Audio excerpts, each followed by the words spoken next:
Hi students, welcome to Indigikal IAS Academy. So video la thank you நாம ரெண்டு select சமய வீடியோல என்ன பார்க்க போறோம் பாத்தீங்கன்னா சோ எஸ்ஏ எக்ஸாம் 2024 தேர்வுல கண்டிப்பாக வரக்கூடிய கேள்வின்னு சொல்லிட்டு நம்ம ஒரு சீரிஸ் மாதிரி பார்த்துட்டே இருக்கோம். சரிங்களா? அந்த வகையில ஒரு நாள் உளவியல் சைக்காலஜி, ஒரு நாள் ஜிஎஸ் பொது அறிவு மாதிரி பார்த்துட்டோம். அதுல டே 9 இன்னைக்கு நம்ம உளவியல் பார்க்க போறோம். நம்மளோட டார்கெட் 140 அடிக்கணும் அப்படிங்கிறது. சோ அதுக்காக தான் நம்ம வீடியோஸ் போட்டுட்டு இருக்கோம். தொடர்ந்து நம்மளோட சேனலை பார்த்துட்டு அப்படியே பாருங்க. வீடியோ கன்செப்ட் ஸ்கிப் பண்ணாம ஃபுல்லா பாருங்க. சரிங்களா? சோ இத நம்ம எப்படி பார்க்க போறோம் அப்படின்னு பாத்தீங்கன்னா எஸ்ஏல இதுக்கு முன்னாடி நடந்த क्वेश्चंसலாம் இருக்குல்ல அதெல்லாம் வச்சு இப்போ அந்த மாதிரி கேட்டுட்டாங்க அதை மாடிஃபை பண்ணி 2024 என்னென்ன மாதிரிலாம் கேட்கலாம் அப்படின்னு ஆங்கிள் நம்ம பார்த்துட்டு இருக்கோம். வீடியோ கண்டிப்பா உங்களுக்கு யூஸ்ஃபுல்லா இருக்குங்க. நம்மளோட வீடியோஸ் மட்டும் பாத்தீங்கன்னா போதும் எஸ்ஏ நீங்க கண்டிப்பா பாஸ் பண்ணிடுவீங்க. நம்ம 140 டார்கெட் பண்றோம். அப்ப கண்டிப்பா உங்களால 140 130 அடிக்க முடியும். என்னைய நம்புங்க, நான் சொல்றதை கேளுங்க. உங்க மேல நீங்க வச்சிருக்க நம்பிக்கையோட நான் அதிகமா நம்பிக்கை வச்சிருக்கேன். உங்களால கண்டிப்பா எடுக்க முடியும். சரி, ஏன்னா நீங்க நம்ம ஸ்டூடண்ட்ஸ். புரியுதா? நம்மளோட வீடியோ பார்த்தா போதும் கண்டிப்பா நீங்க பாஸ் பண்ணிடுவீங்க. ரைட்டா? சோ உளவியல் தான் பார்க்க போறோம். புதுசு யாரா ஃபர்ஸ்ட் நம்ம சேனல் வந்தீங்கன்னா முதல்ல வந்தீங்கன்னா மறக்காம சப்ஸ்கிரைப் பண்ணி வச்சுட்டு லைக் பண்ணுங்க, கமெண்ட் பண்ணுங்க, எல்லாருக்கும் ஷேர் பண்ணுங்க. வாங்க நம்ம வீடியோக்குள்ள போயிடலாம். ரைட். ஓகே, இதான் क्वेश्चन பேப்பர். இது போன எஸ்ஏ क्वेश्चन பேப்பர் தான். ரைட்டா? அப்படியே क्वेश्चंस பார்க்கலாம். ஃபர்ஸ்ட் வந்து பாத்தீங்கன்னா இந்த மாதிரி டயகிராம் கொடுத்துருக்காங்க. ரைட்டா? இந்த டயகிராம் பார்த்துக்கோங்க. வருஷம் அதாவது இந்த டயகிராம்ல இந்த கொடுத்துருக்க டேட்டாவே ஒண்ணுதான். 1994 95 96 97 98 எக்ஸாம். அந்த எக்ஸாமுக்கு இவ்வளவு பேர் அப்ளை பண்ணிருக்காங்க. சோ எக்ஸாம் எழுதுனது இவ்வளவு பேர், அதுல பாஸ் பண்ணது இவ்வளவு பேர். இது வந்து டேட்டா. புரியுதா? சோ இந்த டேட்டா தான் இங்க டயகிராம்ல கொடுத்துருக்காங்க. பரவாயில்லைங்க, நம்ம நம்பராவே கொடுத்துட்டாங்க. சோ நம்ம இதே ஃபாலோ பண்ணிக்கலாம். ரைட். இப்போ இதுக்கு கீழே கேட்டது கேள்விக்கு நம்ம பதில் சொல்றோம்.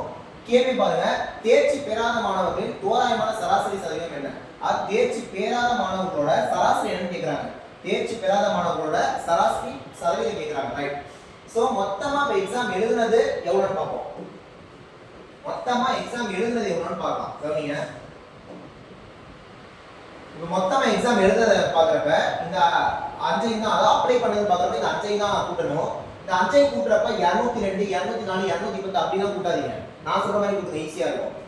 200 இருக்கு, 1000 மைண்ட்ல வச்சுக்கோங்க. 1000. அடுத்து விட்டு போன நம்பர் மட்டும் பாருங்க. 2 4 6 6 மொத்தம் 16 16 8 24 24 12 ஒரு 36. சோ முதல்ல ஒரு 1000, இப்போ ஒரு 36 1036. சோ 1036 பேர் அப்படின்றது மொத்தமா எக்ஸாம்க்கு அப்ளை பண்ணது. நம்மள்ட்ட ஃபெயில் ஆனதோட ஆவரேஜ் கேக்குறாங்க. ஓகேவா? ஃபெயில் ஆனதோட ஆவரேஜ் பெர்சன்டேஜ். அப்ப ஃபெயில் ஆனதுன்னு பாத்தீங்கன்னா இங்க பாருங்க 120 பேர் தான் பாஸ் பண்ணிருக்காங்க. அப்ப ஃபர்ஸ்ட் ஃபெயில் ஆனது எத்தனை பேர்?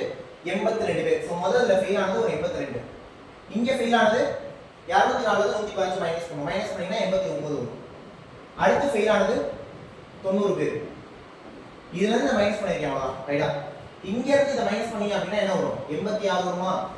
86 வரும். இத மைனஸ் பண்ணாலும் 86 வரும். சோ இந்த அஞ்சையும் கூட்டிடலாம். கூட்டினீங்க அப்படினா 82 89 ஒரு 191 ஆயிடுமா? 171 261 267 347 353 433 வருது. 433. நம்மள சதவீதம் கேட்கறனால into 100 பண்ணிக்கலாம். ஓகேவா? சோ into 100 பண்ணிக்கலாம். இப்போ எப்படி பார்த்தாலும் 43300 வந்து மேல பெருக்கணும். கரெக்ட்டா? இது பெருக்கனா 43300 கீழ 1036. இப்ப இங்க 1036 இருக்கு. நம்மள்ட்ட தோராயமா தான் கேக்குறாங்க. சோ 1036 43000. சோ இத நீங்க ஒரு 1000 வச்சுங்க. இந்த 43000 வச்சுக்கோங்க. அப்ப 1000 43000 அடிச்சா 43 பக்கம் வரும். அப்ப எந்த ஆப்ஷன் 43 பக்கத்துல இருக்கோ அதுதான் ஆன்சர். சோ இது 43 பக்கத்துல இருக்கோ அதான் ஆன்சர். இது 43 பக்கத்துல இருக்கு. இது இருக்கு 41 தான் 43 பக்கத்துல இருக்கு. இது ரொம்ப அதிகமா இருக்கு. இதெல்லாம் வரவே வராது. அப்ப ஆன்சர் வந்து இதுக்கு ஆப்ஷன் சி 41. கேட்டதே தோராயமான சராசரி சதவீதம் தான். ஓகேவா? சரி, ரைட். இப்ப இந்த மாதிரி கேள்வி கேட்டிருக்காங்க. இப்ப இந்த வருஷத்துல என்னென்ன மாதிரி இந்த கேள்வி கேட்கலாம் அப்படின்னா சதவீதம் கேட்டாங்கல, இதுவே விண்ணப்பித்தவர்களோட சராசரின்னு கேட்கலாம். இதே விண்ணப்பித்தவர்களோட சராசரின்னு கேட்கலாம். அப்படின்னா என்னது? இந்த 5ஐ கூட்டி 5ஆல வகுக்கணும். ரைட்டா? இப்ப இந்த 5ஐ கூட்டினா என்ன வரும்? எத்தனை வந்து 1036 வந்துச்சு. நீங்க அத 5ஆல வகுத்தீங்கன்னா விண்ணப்பித்தவரோட சராசரி மட்டும் கிடைக்கும். 25 30 0 7 35 207.2 கிடைக்கும். அப்ப அப்ளை பண்ணவங்களோட சராசரி எவ்வளவு? 207.2. அப்ளை பண்ணவங்களோட சராசரி 207.2. சரி, இந்த மாதிரி கேட்கலாம். இல்லனா 1996 அப்ளை பண்ணவங்களுக்கும் 1994 அப்ளை பண்ணவங்களுக்கும் ரேஷியோ என்ன கேட்கலாம். 1996 அப்ளை பண்ணவங்களுக்கும் 1994 அப்ளை பண்ணவங்களுக்கு ரேஷியோ. ஸோ இங்க அப்ளை பண்ணது 210 பேர், இதுல அப்ளை பண்ணது 202 பேர். அப்ப ரெண்டுக்கும் ரேஷியோ எடுத்தீங்கன்னா ரெண்டாவது அடிக்கலாமா? 105 2 210, 101 2 202. இதுக்கப்புறம் அடிக்க முடியாது. அப்ப 75 101. இந்த மாதிரி ஒரு டேட்டா போட்டு எப்படி கேள்வி கேட்டாலும் நீங்க அடிக்கணும். ஓகேவா? அடுத்த கேள்வி போயிடலாமா? ரைட். அடுத்த கேள்வி போறதுக்கு முன்னாடி சரிங்களா, ஸோ நம்மளோட அகாடமியில் எஸ்ஐக்கு வந்து பார்த்தீங்கன்னா அட்மிஷன் போயிட்டு இருக்கு. ஸோ ஆன்லைன் டெஸ்ட் பேட்ச் வந்து பார்த்தீங்கன்னா இதில் மொத்தமாக 50 டெஸ்ட் கொடுக்குறோம். இதில் 7000க்கு மேற்பட்ட கொஸ்டின்ஸ் கவர் ஆகும். ஃபீஸ் வந்து 999 தான். ஆன்லைன் கோர்ஸ் வந்தீங்கன்னா ஃபீஸ் 2999. இந்த ஆன்லைன் கோர்ஸில் இந்த 50 டெஸ்ட் கொண்ட பேக்கேஜ் வந்துடும். டாபிக் வைஸ் டெஸ்ட் பேட்ச் வந்துடும். சைக்காலஜி கிளாஸ், சைக்காலஜி டெஸ்ட், சைக்காலஜிக்கான டிஸ்கஷனு, இது இல்லாமல் ஜிஎஸ்ல 200க்கு மேற்பட்ட ரெக்கார்டட் வீடியோ கிளாஸஸ், இவ்வளோ விஷயங்கள் சேர்த்து ஃபீஸ் வந்து 229 தான். நம்ம ஜிஎஸ்க்கு ஒன்லைன் மெட்டீரியல் போட்டுருக்கோம், எஸ்ஐக்கு யூஸ்ஃபுல்லாக இருக்கும். அந்த மெட்டீரியல் தனியாக வாங்கணும்னா அதுக்கான ஃபீஸ் 229. ஸோ இதில் எது வேணும்னாலும் நீங்கள் இந்த 3 நம்பருக்கு எந்த நம்பர் கான்டாக்ட் பண்ணி ஜாயின் பண்ணிக்கோங்க. ஜாயின் பண்ணீங்கன்னா 100% எஸ்ஐ நீங்கள் கண்டிப்பாக பாஸ் பண்ணிடுவீங்க. புரியுதா? 140 கேள்வியில் 130 கேள்வி மேலே அடிச்சிடலாம். ஸோ வேணும்ன்ற யூஸ் பண்ணிக்கோங்க. இப்போ நம்ம செஷனை கண்டினியூ பண்ணலாம். Okay, right. முதல் கேள்வி பார்த்தோம், ரெண்டாவது கேள்வி பாருங்க. அதே டேட்டா தான். கீழ்காணும் வருடங்களில் தேர்வுக்கு வராத மாணவர்களின் எண்ணிக்கை அதிகபட்சமாக இருக்குமான்னு எது கேட்கிறாங்க. கீழ்காணும் வருடங்கள்ல தேர்வுக்கு வராத மாணவர்களோட எண்ணிக்கை அதிகபட்சமா, தேர்வுக்கு வராததுல அதிகபட்சம். இங்க பாருங்க, 202 பேர் அப்ளை பண்ணி 198 பேர் தான் எழுதிருக்காங்க. அப்ப எத்தனை பேர் வரல? இங்க 4 பேர் வரல. எத்தனை பேர் வரல? இங்க 4 பேர் வரல. இங்க 4 பேர் வரல. ஓகே, இங்க எத்தனை பேர் வரல? 4 பேர். இங்க 8 பேர் வரல. ஏன்னா 210 பேர் அப்ளை பண்ணி 202 பேர் தான் எழுதியே இருக்காங்க. அப்ப எத்தனை பேர் வரல? இங்க 8 பேர் வரல. சோ ஃபர்ஸ்ட் 4 பேர் வரல, அடுத்து 4 பேர் வரல, அடுத்து 8 பேர் வரல. ரைட். இங்க எத்தனை பேர் வரல? 6 பேர் வரல. இங்க 6 பேர் வரல. அப்ப அதிகபட்சமா இருக்கிறது 8, சான்ஸ் 1996. இதெல்லாம் ஈஸி தான். சான்ஸ் 1996. இப்போ இதுல எக்ஸாம்க்கு வராததுல குறைந்தபட்சம் யாருன்னு கேட்கலாம். எக்ஸாம்க்கு வராததுல குறைந்தபட்சம். அப்ப ரெண்டு ஆப்ஷன் வந்துரும். 90 வந்துரும், 95 வந்துரும். புரியுதா? எப்படி கேள்வி எல்லாரும் அடிக்கணும். நம்ம ஒரு கேள்வி பார்க்கறோம்னா அப்படியே அந்த ஒரு கேள்வியோட நிப்பாட்டி இருக்க கூடாது. அடுத்தது அதை வச்சு எப்பலாம் கேள்வி கேட்கலாம்னு யோசிக்கணும். Okay, right. அடுத்த क्वेश्चन பாருங்க. கீழ்காணும் எந்த ஆண்டுகளில் தேர்ச்சி பெற்ற மாணவர்களின் சிறந்த கல்விசார் வெளிப்பாடு காணப்படுகிறது? அதாவது பாஸ் பண்ணது வந்து பாத்தீங்கன்னா பெஸ்ட் பெர்ஃபார்மன்ஸா எந்த வருஷம் இருக்குன்னு கேக்குறாங்க. கீழ்காணும் எந்த ஆண்டுகளில் தேர்ச்சி பெற்ற மாணவர்களின் சிறந்த கல்விசார் வெளிப்பாடு காணப்படுகிறது? அப்ப நீங்க என்ன பண்ண கூடாது அப்படின்னா ஜஸ்ட் பாஸ் பண்ணிருக்கிற கவுண்ட் மட்டும் அதிகமா பார்த்துக்க கூடாது. இப்ப டக்குனு பார்த்துட்டு இந்த 126 தானே பாதி பேர் பாஸ் பண்ணிருக்காங்க, டக்குனு ஆன்சர் போட கூடாது. மேபி அந்த ஆன்சர் அதுதான். என்ன பண்ணணும்னா நீங்க கரெக்டா பெர்சன்டேஜ் வைஸ் பார்க்கணும். எப்படின்னா இப்போ இங்க 202 பேர் அப்ளை பண்ணாங்க, 120 பேர் பாஸ் பண்ணிருக்காங்க. 204 பேர் அப்ளை பண்ணி 105 பேர் தான் பாஸ் பண்ணிருக்காங்க. புரியுதா? கவனிங்க, இதை விட இந்த கவுண்ட் கம்மி தான். நான் என்ன சொல்லல, ஆனா இங்க 2 பேர் எக்ஸ்ட்ரா எக்ஸாம் எழுதிருக்காங்க. 2 பேர் எக்ஸ்ட்ரா எக்ஸாம் எழுதி 5 பேர் ஃபெயில் ஆயிருக்காங்க எக்ஸ்ட்ரா. அப்ப இத கம்பேர் பண்ணா யார் பெஸ்ட்? இவங்க தான் பெஸ்ட். அப்ப யாரும் சொல்றீங்க நீங்க இப்பவே டக்குனு கம்பேர் பண்ணி போடலாம். எப்படி? இது ஈஸி. கம்பேர் பண்ணி போடலாம். இங்க பாருங்க, 210 பேர் எழுதி அதே 120 பேர் தான் பாஸ் பண்ணிருக்காங்க. 8 பேர் எக்ஸாம் எழுதி அதிகமா எழுதிருக்காங்க. ஆனா அப்படியே இருக்கு. அப்ப இதுவும் வராது. இப்போ வரைக்கும் யார் பெட்டரா இருக்கா? இவங்க தான் பெட்டரா இருக்காங்க. இப்படி கம்பேர் பண்ணி ஈஸியா இருக்கும். கவனிங்க 202 பேர்ல 120 இவர், அங்க 208ல 122. இப்ப கவனிங்க.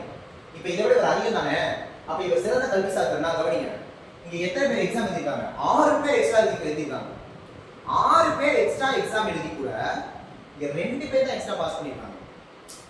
இப்ப நீங்க 202ல 120 பேர்னா கிட்டத்தட்ட பாதி பேர் மேல பாஸ் பண்ணிருக்காங்க. அப்ப இங்க ஒருவேளை 6 பேர் எக்ஸாம் எக்ஸ்ட்ரா எழுதிருந்தா குறைஞ்சபட்சம் 3 பேர் தான் எக்ஸ்ட்ரா பாஸ் பண்ணிருப்பாங்க. அப்ப 123 வந்திருக்கும். அப்ப 122 தான் இருக்கு. யார் பெட்டர்? இவரும் பெட்டர் இல்ல. ஓகே, அப்ப நம்ம கடைசி ஸ்கோரோட கம்பேர் பண்ணோம். சோ 212 126. இங்க பாருங்க, 10 பேர் எக்ஸாம் எழுதி எக்ஸ்ட்ரா 6 பேர் பாஸ் பண்ணிருக்காங்க. 10க்கு 6 இருக்கு. 10க்கு 6 இருக்கா? இவர் அதிகமா, இவரை விட இவர் 10க்கு 6 அதிகமா இருக்காரா? 6 அதிகமா இருக்காரா? இப்ப இவர் வந்து இவரை விட ஒஸ்ட் நம்ம எப்படி சொல்லணும்னா, அந்த 10 பேருக்கு 6 பேர் பாஸ் பண்ணிருக்காங்கல்ல, அதை விட அதிகமா இவர் இருக்கணும். இப்ப இங்க என்ன பண்ணிருக்காங்க? 202 200 வச்சுக்குவோம். 200க்கு 120னா கவனிங்க, 200க்கு 120னா 00 அடிச்சு கொடுத்துருங்க. 5 2 20 6 2 12. 10க்கு 6 பேர் கரெக்டா பாஸ் பண்ணிருக்காங்க. ஆனா நம்ம 200 120 வச்சுக்கோம், ஆனா 202 இருக்காங்க. அப்ப என்ன அர்த்தம், இவங்க 10க்கு 6 பாஸ் பண்ணல, இவங்க 10க்கு 6 பாஸ் பண்ணல, ஆனா இவங்களை விட 10க்கு 6 கரெக்டா அதிகமா இருக்காங்க. அப்ப யார் அதிகம்? இவர் தான் அதிகம். ஆன்சர் இது. நீங்க இப்படிதான் போகணும், ரைட்? ஏன்னா அதிகமாக தேர்ச்சி பெற்றவர்கள் எவ்வளவு கேட்டா முடிஞ்சு ஈஸியா போடுறாங்க. அப்படிங்கிற சிறந்த கல்விசார் திறன் கேட்கறாங்க. அப்ப அப்ளை பண்ணதுக்கும் பாஸ் பண்ணதுக்கும் என்ன ரேஷியோ இருக்குங்கிறத பார்த்து தான் நம்ம சால்வ் பண்ணுவோம். ஆன்சர் 990. Okay, right. அடுத்த क्वेश्चन பாருங்க. இது நல்ல क्वेश्चन பாருங்க. சாருவை விட ஹரிஷ் உயரமானவன், ஆனா ராஜுவை விட குள்ளமானவன். சாருவும் திலீப்பும் சமமான உயரத்தில் இருக்கிறார்கள், ஆனா அசோக்கை விட உயரமான உயரத்தில். திலீப் குறித்த கூற்றுகளில் கீழ்கண்டவர்கள் எது சரியா கேட்கிறாங்க? ஓகேவா, சரிதானே கேட்கறாங்க, ரைட். கவனிங்க. இப்ப சாருவை விட ஹரிஷ் உயரமானவன், சாருவை விட ஹரிஷ் உயரமானவன், ஆனா ராஜுவை விட குள்ளமானவன், ரைட். சாருவும் திலீப்பும் சமமான உயரத்தில் இருக்காங்க, சாருவும் திலீப்பும் சமமான உயரத்தில் இருக்காங்க, ஆனா அசோகை விட உயரமா இருக்காங்க. எப்படி? அசோகை விட உயரமா தான் இருக்காங்க, ரைட். இப்ப திலீப் குறித்த கூற்றுகளில் கீழ்கண்டவர்கள் எது ரைட் சொல்லுங்க. ஹரிஷும் திலீப்பும் சமம்னு சொல்றாங்க. ஹரிஷ் எங்க இருக்கா, திலீப் எங்க இருக்கா? சமமா கிடையாது, ஏன்னா ஹரிஷ் ஹைட்டா இருக்கு. திலீப் வந்து ஹரிஷை விட குள்ளமானவன், ரைட். திலீப் ஹரிஷை விட குள்ளமானவன், எது சரின்னு கேக்குறாங்க. இதான் ரைட்டா இருக்கு, டபுள் ஆன்சர் போடக்கூடாது, ரெண்டு ஆப்ஷன் பார்க்கலாம், தப்பு இல்லை. திலீப் சாருவை விட குள்ளமானவன், திலீப் சாருவோட சேம் ஹைட், ஆனா குள்ளமானவன்றாங்க. சோ இது வராது. அடுத்து திலீப் ராஜுவை விட உயரமானவன், திலீப் ராஜுவை விட குள்ளமா தானே இருக்கான். அப்ப so the right answer option B. Okay, இப்போ இதே क्वेश्चनல ராஜுவை பற்ற கூற்றுகள் இது சரியானது கேட்கலாம். அப்படி கேட்டா என்ன பண்ணலாம் அப்படின்னா, இருப்பதிலே ராஜு மிக உயரம் குறைந்தவன் அப்படின்னா அது என்ன தப்பு. இதே திலீப்பும் ராஜுவும் சம உயரமானவர்கள் அப்படின்னா அதுவும் தப்பு. ஹரிஷை விட ராஜு உயரமானவன், கரெக்டா? கரெக்ட். அப்ப நீங்க ஒரு क्वेश्चन படிக்கிறீங்கன்னா அதோட விட்டுறாதீங்க, அடுத்தடுத்து நீங்க பாருங்க. Okay, so next question. ஒரு கடைக்காரர் ஒரு நாற்காலியை 325 விலைக்கு வாங்கி 350 விற்பனை செய்யறாரு, லாபம் செலுத்திட்டாங்க. ப்ராஃபிட் லாஸ் கேட்கறாங்க. வாங்குறது லாபம் தான். ஓகே, லாப சதவீதத்துக்கு ஆக்சுவலா ஃபார்முலா இருக்கு, சரிங்களா? சோ லாப சதவீதத்துக்கான ஃபார்முலா என்னன்னா, அதாவது லாப சதவீதத்துக்கு ஃபார்முலா லாபம் பை வாங்கிய விலை into 100. ப்ராஃபிட் பெர்சன்டேஜ் வேணும்னா profit by cost price into 100. Okay, 325க்கு வாங்கி 350 வித்தா 25 ரூபாய் லாபம். ஓகே, சோ மேல 25, கீழ வாங்குன விலை 325 போட்டுருங்க. சோ into 100 பண்ணா ஆன்சர் வந்துரும். அவ்வளவுதான், சிம்பிள், சரிங்களா? ஓகே, இப்போ இத அச்சுக்குறோம். அச்சுக்குனா என்ன வரும்? 25ல அப்படியே அடிச்சிடலாம். ஒரு 25 இது 25ல அடிச்சீங்கன்னா ஒரு 25 25, 32ல 25 போனா 7 75 ஆயிடுச்சா? திரும்ப 3 25 25. சோ 1/13 அந்த பக்கம் 100/13. ஓகே, 100/13 எல்லாம் கலப்பு கிணத்துல இருக்கு. சோ பார்த்தலாம் 100/13னா 7 13 99 மீதி 9 வரும். அப்ப ஆன்சர் 7 9/13 வரும். அப்ப ஆன்சர் ஆப்ஷன் பி. ஓகே, புரிஞ்சுச்சா? இப்போ இதே கேள்வியில கவனிங்க, முடிஞ்சு. இப்போ நான் ஒரு கேள்வி சொல்றேன். இதே கடைக்காரர் அந்த நாற்காலிய 350க்கு வாங்கி 325க்கு வித்திருந்தா நஷ்ட சதவீதம் கேட்கலாமா? அப்படி கேட்டா என்ன பண்ணுவீங்க? அப்ப நஷ்டம் பை வாங்கிய விலை into 100. நஷ்டம் பை வாங்கிய விலை into 100. அதாவது லாப சதவீதனாலும் நஷ்ட சதவீதனாலும் அது அடக்க விலை வாங்கிய விலைங்கிறத தான் கணக்கு பண்ணுவாங்க. அப்ப எப்பவுமே வாங்கிய விலை நீங்க தான் பண்ணுவோம். ஆனா இங்க 350க்கு வாங்கி 325க்கு வித்திருக்காங்க. அப்ப நம்ம என்ன கண்டுபிடிக்கணும்? நஷ்ட சதவீதம் கண்டுபிடிக்கணும். சோ நஷ்ட சதவீதம்னா நஷ்டம் பை வாங்கிய விலை into 100. சோ நஷ்டம்னா 25 ரூபாய் நஷ்டம், வாங்கின விலை 350 அதை போட்டுங்க. சோ into 100 பண்ணா ஆன்சர் வரும். ஓகேவா? இப்போ அடிக்கலாமா? 25 தான் அடிச்சு விட்டீங்கன்னா 14 25 350 வரும். இப்போ 100/14னா 50/7 வரும். சோ 50/7னா 7 1/7 ஒரு ஆன்சர். 7 1/7 ஒரு ஆன்சர். புரியுதா? சோ நம்ம வந்து இந்த क्वेश्चंस பார்த்திருக்கோம், சரிங்களா? கண்டிப்பா உங்களுக்கு இந்த வீடியோ யூஸ்ஃபுல்லா இருக்கும்னு நினைக்கிறேன். நம்ம ஒரு 5 क्वेश्चन தான் ப்ரீவியஸ் இயர் எஸ்ஏ क्वेश्चन பார்த்திருக்கோம். ஆனா நான் 5ஓட நிப்பாட்டல, உங்களுக்கு நிறைய தகவல்கள் சொல்லிருக்கேன் ஒரு क्वेश्चन வச்சு. இதே மாதிரி தொடர்ந்து நம்மளோட வீடியோஸ் பார்க்கலாம். அடுத்து அப்படியே நெக்ஸ்ட் ஜிஎஸ் பார்க்கலாம், திரும்ப சைக்காலஜி அந்த மாதிரி மாறி வரும். தொடர்ந்து நம்மளோட வீடியோஸ் பாருங்க. நீங்க எல்லாரும் நம்ம ஸ்டூடண்ட், நம்ம நம்பி நம்ம வீடியோ பாத்தீங்கன்னா கண்டிப்பா நீங்க பாஸ் பண்ணணும். 2024 எஸ்ஏ நீங்க கண்டிப்பா பாஸ் பண்ணிடுவீங்க, ரைட்? சோ வீடியோ நம்ம போற வீடியோஸ்லாம் புரிஞ்சிருக்கு, நம்ம அகாடமில ஜாயின் பண்ணனும்னா நீங்க கண்டிப்பா ஜாயின் பண்ணிக்கலாம். ஜாயின் பண்ணா ஆன்லைன் டிஸ்பேட்ச்க்கான ஃபீஸ் வந்து 999 தான். இதுல மொத்தமா 50 டெஸ்ட் கொடுக்குறோம் சரிங்களா. பிடிஎஃப்னா 7000 பிளஸ் क्वेश्चंस கவர் ஆகும் சரிங்களா. ஃபீஸ் வந்து 999 தான். ஆன்லைன் கோர்ஸ் வந்தீங்கன்னா இந்த 50 டிஸ்பேட்ச் வந்துரும். இதெல்லாம் டாபிக் வைஸ் டிஸ்பேட்ச் வந்துரும். சைக்காலஜிக்கான கிளாஸ், சைக்காலஜிக்கான டெஸ்ட், சைக்காலஜிக்கான எக்ஸ்பிளனேஷன் அண்ட் டெஸ்ட்க்கான எக்ஸ்பிளனேஷன், அப்புறம் 200க்கும் மேற்பட்ட ஜிஎஸ்க்கான ரெக்கார்டட் வீடியோ கிளாसेस. இந்த 6 விஷயங்கள் சேர்த்து ஃபீஸ் வெறும் 2999 தான். ஸோ இந்த 2999 வாங்கிட்டீங்கன்னா கண்டிப்பா உங்களுக்கு யூஸ்ஃபுல்லா இருக்கும். இதே ஜிஎஸ் டு ஒன்லைன் போட்டுக்க மெட்டீரியல் எஸ்ஐ யூஸ்ஃபுல்லா இருக்கும். அதுக்கான ஃபீஸ் வெறும் 2999 தான். ஸோ இதை நீங்க எது வேணாலும் இந்த 3 நம்பர்ல எந்த நம்பர்ல கான்டாக்ட் பண்ணி ஜாயின் பண்ணிக்கோங்க. ஜாயின் பண்ணினா கண்டிப்பா எஸ்ஐ எக்ஸாம் பாஸ் பண்ணிடுவோம் சரிங்களா. நெக்ஸ்ட் ஒரு முக்கியமான வீடியோல பார்க்கலாம். தேங்க்யூ.